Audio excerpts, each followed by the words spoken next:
بسم الله الرحمن الرحيم الحمد لله والصلاة والسلام على رسول الله وعلى آله وصحبه أجمعين أما بعد. Respected brothers and sisters, all praise belongs to Allah subhanahu wa ta'ala, who has given us another day in our life. We ask Allah Azza wa Jal to make this day as a source of khair for us and protect us from all types of evil. Ameen ya Rabbal Alameen.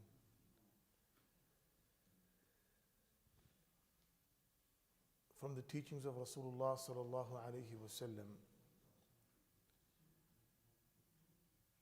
and the characteristics of a Muslim through which his religion and Islam is exposed to others and the beauty of which is exposed to others. There are two things in the religion.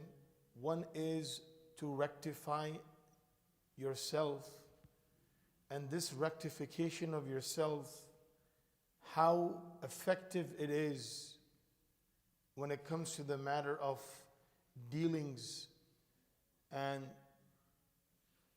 having to do transactions with individuals. Because ibadat are something that has to do with you and Allah subhanahu wa ta'ala. Now, how effective are your ibadat and your relationship with Allah Azza wa Jal?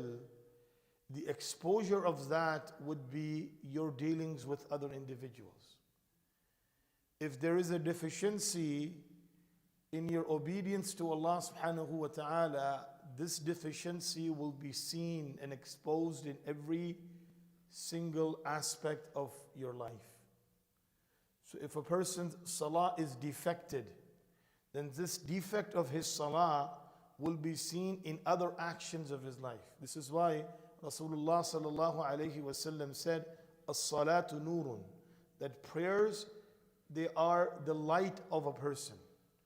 And what is nur? What is light? Light is something that helps you during darkness, that removes darkness.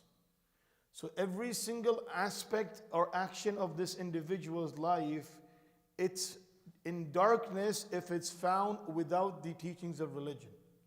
So to bring nur into your entire life, the channel is through salah. This is why ulama mentions that religion comes into the life of an individual through the channel of salah, and it exits from the life of an individual through the channel of ma'amalat, dealings with individuals. When your dealings are not good, then the religion is exiting from your life. So to bring religion into your life, submission to Allah subhanahu wa ta'ala into our life, the channel is salah. Let's start from there. This is how I'm going to bring the taqwa. This is what I'm going to bring the sabr. This is how I'm going to bring love, muhabba, leniency. All of these great characteristics, they are going to come through this channel. Now the exit portion is when Allah Azza wa Jal puts me into a situation. A lot of times, a person, mashallah, he is very punctual in his salah. But when it comes to the matter of dealing with people, there is no courtesy involved.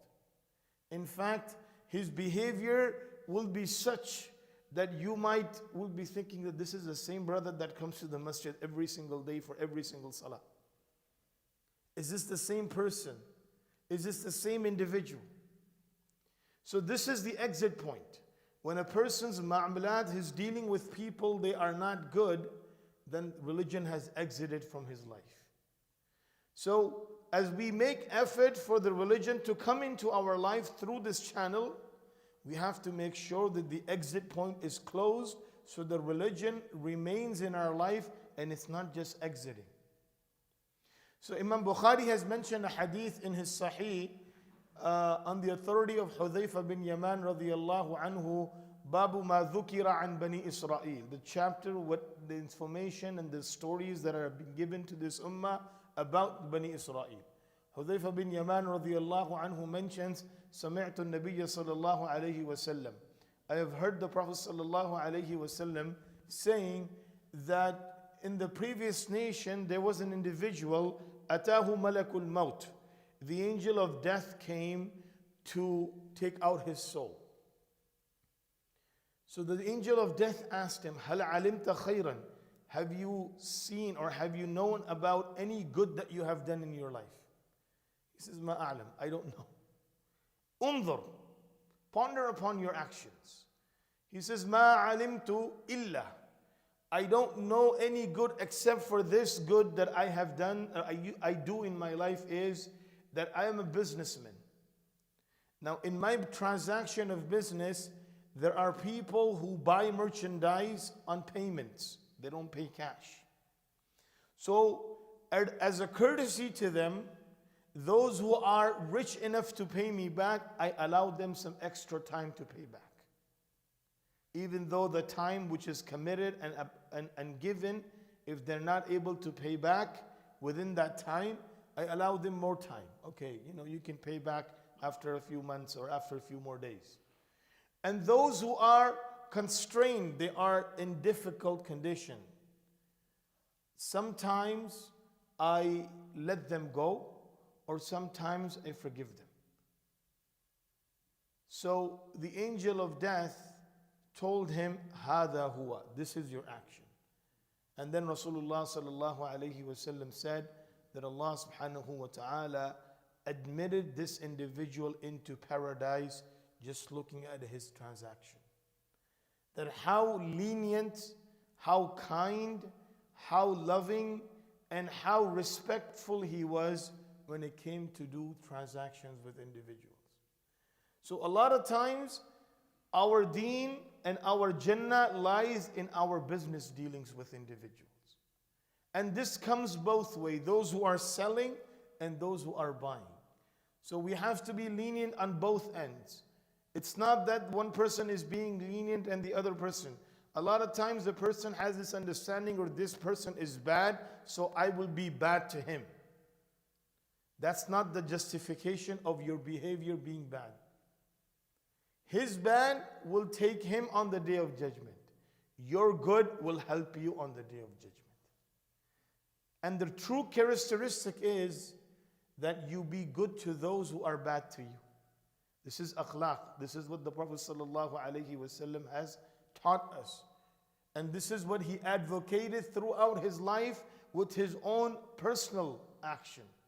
That those who were giving him difficulty, he was the most lenient to them. Those who were giving him difficulties, he was the most kind towards them.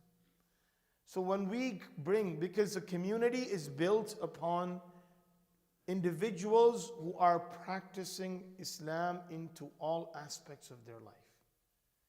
As we make effort to come collectively and pray our salah and making sure that Islam is coming into our life, the deen of Allah subhanahu wa ta'ala is becoming the means of our prosperation and our affection into in front of Allah subhanahu wa ta'ala.